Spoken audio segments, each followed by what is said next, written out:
Привет всем, дорогие мои подписчики и гости моего канала! Сегодня предлагаю вам приготовить интересный и в то же время простой пирог – пряную шарлотку с клюквой. Итак, для пирога нам понадобятся яйца, мука, сахар, соль, конечно же клюква, разрыхлитель, крахмал и специи.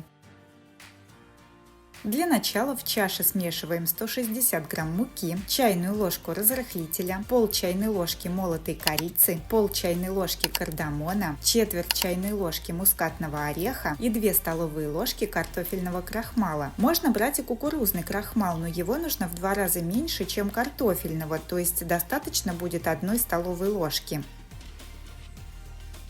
Шарлотку я буду готовить с клюквой, поэтому я беру 200 грамм ягод. У меня клюква покупная замороженная.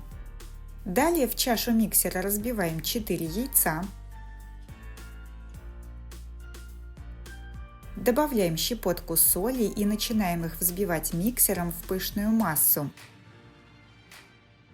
Когда яйца немного взобьются и появятся такие пузырьки, то подсыпаем 160 грамм сахара и продолжаем взбивать массу до бела. Яичная масса должна увеличиться в объеме. Чтобы шарлотка всегда получалась пышной и воздушной, нужно очень хорошо взбивать яйца.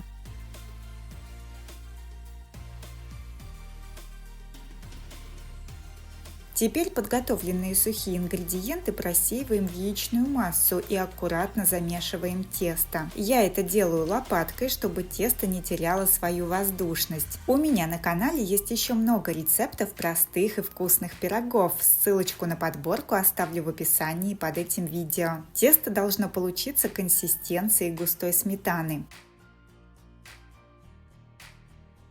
Далее подсыпаем клюкву, но не всю, примерно треть ягод нужно оставить.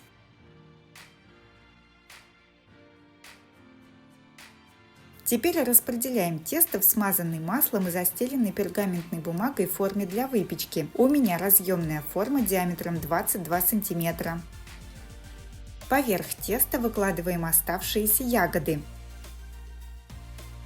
Их можно таким образом немного вдавить в тесто.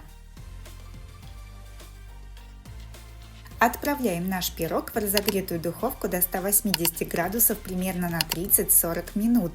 Ориентируйтесь по своей духовке. Готовность можно проверить деревянной шпажкой. Она должна выходить из пирога сухой. Готовому пирогу даем немного остыть, и перед подачей на стол его можно посыпать сахарной пудрой. Посмотрите, какой пирог в разрезе, какое пышное тесто получилось. Клюква с добавленными в тесто специями идеально сочетаются между собой. Если вам понравился рецепт, ставьте лайки, делитесь этим видео с друзьями и пишите комментарии. Также не забывайте подписываться на мой канал. Здесь вы найдете много простых и вкусных рецептов. Приятного аппетита!